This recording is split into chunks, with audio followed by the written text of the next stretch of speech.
अस्सलाम वालेकुम। Hi everyone. उम्मीद है आप सब खैरियत से होंगे और ठीक ठाक होंगे। अच्छा जी, तो आज की वीडियो में हम प्रोनाउन के कुछ काइंड्स के बारे में बात करेंगे। वैसे तो काइंड्स ज़्यादा हैं, लेकिन आज की वीडियो में हम सिर्फ दो काइंड्स के बारे में बात करेंगे। First one is personal pronoun and second one is possessive pronoun. तो चलते हैं टॉपिक की तरफ। अच्छा, personal pronoun. So personal pronoun कौन कौन से होते हैं? I, we, you, he, she, it, they. इसको हम क्या कहते हैं? पर्सनल प्रोनाउन कहते हैं। ठीक है, क्योंकि मतलब ऐसे वर्ड्स हैं जो नाउन को क्या करते हैं कि सेंटेंस के अंदर रिप्लेस कर लेते हैं, उसकी जगह इस्तेमाल हो जाते हैं, इसलिए इसको हम पर्सनल प्रोनाउन कहते हैं। और पर्सनल प्रोनाउंस को हम क्यों कहते हैं, इसकी पीछे भी वजह है। ठीक है, because they refer to three persons, क्योंकि इसको हम तीन पर्सन्स के लिए जो है ना ये वर्ड स्टैंड करता है पर्सन्स के लिए, जैसे first person, second person and third person. तो फर्स्ट पर्सन कौन सा होता है? The first person is the person speaking, मतलब जिस तरह अभी मैं आपके साथ बात कर रहा हूँ, ठीक है ना, मतलब जो बंदा बात कर रहा होता है उसको हम क्या कहते हैं? फर्स्ट पर्सन कहते हैं, जैसे आई एंड वी। ठीक है, एंड सेकेंड पर्सन कौन होते हैं? The second person is the person spoken to, जिसके साथ बात की जाती है। लेट्स सपोज मैं आपके साथ बात कर रहा हूँ या मेरे साथ कोई बंदा खड़े उसके साथ मैं बात कर रहा हूँ, तो मैं फर्स्ट पर्सन कहलाऊंगा, और जिसके साथ मैं बात कर रहा हूँ वो सेकेंड पर्सन कहलाएगा, जिसमें सिर्फ एक आता है, यू होता है। ठीक है, और थर्ड पर्सन कौन होता है? थर्ड पर्सन वो होता है जिसके बारे में हम बात करते हैं, मतलब वो बंदा मौजूद तो नहीं होता, लेकिन उसकी जगह उसकी उसकी बारे में हम बात कर रहे होते हैं। ठीक है, तो उसको हम थर्ड पर्सन कहते हैं। ठीक है, तो इसको ही, शी, इट, दे। तो थर्ड पर्सन में हमारे साथ ये चार आते हैं, ही, शी, इट एंड दे। तो इसके एग्जाम्पल से भी देख लेते हैं। आई वेंट टू बाजार, तो इधर आई एज अ सब्जेक्ट इस्तेमाल कर रहा है, इस्तेमाल हुआ है। ठीक है, इसको हम क्या कहते हैं? नोमिनेटिव केस भी कहते हैं। अच्छा, यू आर यंग, तो इधर यू क्या है? एज अ सेकेंड पर्सन आ रहा है एक सेंटेंस के अंदर। दे आर बिजी, तो दे हमारे साथ क्या है? थर्ड पर्सन है, मतलब जिसके बारे में हम बात कर रहे हैं। He is ill etcetera.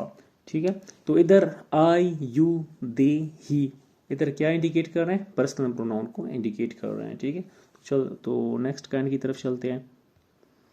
अच्छा जी, possessive pronoun. Possessive pronouns are those pronouns that indicate possessions और रिलेशनशिप। तो पोजेसिव प्रोनाउंस वो प्रोनाउन होते हैं जो किसी चीज़ की मलकियत को या उसके रिश्ते को जाहिर करते हैं। ठीक है ना, उसकी मलकियत रिश्ते को जाहिर करते हैं, उसको हम क्या कहते हैं? पोजेसिव प्रोनाउन कहते हैं। तो for example, mine, ours, yours, his, her, their, इस तरह की जितनी भी प्रोनाउंस हैं, ठीक है ना, जिस उसमें प्रोनाउंस के जरिए से पोजेशन शो की गई हैं, उसको हम पोजेसिव प्रोनाउन कहते हैं। For example, this book is mine, ये किताब मेरी है। ठीक है, इधर माइन जो वर्ड इस्तेमाल हुआ है इसको हम पोजेसिव प्रोनाउन कहते हैं, क्योंकि ये किसी इसकी बुक की मलकियत को जाहिर कर रहे हैं कि ये बुक किताब मेरी है। और इसके सामने एक सेंटेंस ली गई है, दिस इज माई बुक। अब इधर जो है ना माई लिखा हुआ है, अब बहुत करेक्ट है, बहुत और करेक्ट, लेकिन जो पहला सेंटेंस है इसको हम कहते हैं कि ये पोजेसिव प्रोनाउन है, लेकिन जो दूसरा सेंटेंस है दिस इज माई बुक हैं, और इसको प्रोनोमिनल एडजेक्टिव भी कहते हैं। इस तरह से दूसरा जो एग्जांपल है, dad this bag is yours, ठीक है ना, ये किताब तुम्हारी है। ठीक है ना, योर्स जो है इधर क्या क्या पोजेसिव प्रोनाउन को शो कर रहा है। और जो दूसरा सेंटेंस है, डैट इज यूअर बैग, तो यू आर क्या? Your bag means it adds something to the meaning value of bag. So that is your bag, इधर हमारे साथ क्या? पोजेसिव एडजेक्टिव या प्रोनोमिनल एडजेक्टिव है। Third one is this book is his, ठीक है ना, ये किताब उसकी है। हिज क्या कर रहे हैं? उस बंदी की पोजेशन शो कर रहे हैं, तो हमारे साथ इधर पोजेसिव प्रोनाउन है। और जो दूसरा सेंटेंस है, डेट इज हर बुक, वो किताब उनकी है। ठीक है, तो इधर हर क्या कर रहे हैं? इधर हमारे साथ क्या है? पोजेसिव एडजेक्टिव है। तो इस एक चार्ट से भी देख लेते हैं पर्सनल प्रोनाउन की जो चार्ट है। ठीक है ना, सब्जेक्टिव, ऑब्जेक्टिव में सब्जेक्टिव केस को हम जो है ना नोमिनेटिव केस भी कहते हैं, ऑब्जेक्टिव केस को हम एक्यूजिटिव केस कहते हैं, पोजेसिव केस को हम जेनेटिव केस भी कहते हैं। ये काफ़ी डिटेल में ऑलरेडी मैं एक्सप्लेन कर चुका हूँ पिछली कुछ वीडियोज़ में।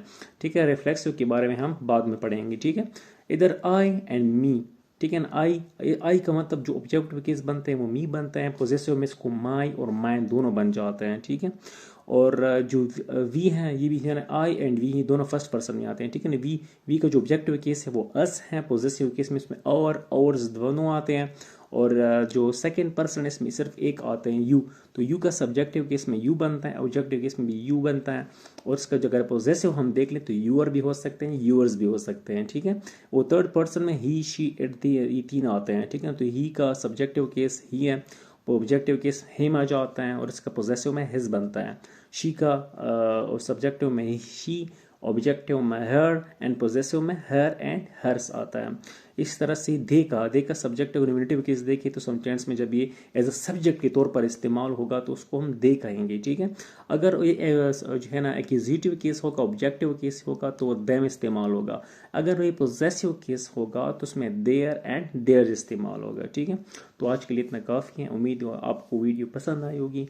अगर आपका कोई फीडबैक है, कोई कमेंट है तो आप नीचे कमेंट बॉक्स में दे सकते हैं। Thank you so much. अल्लाह हाफिज़।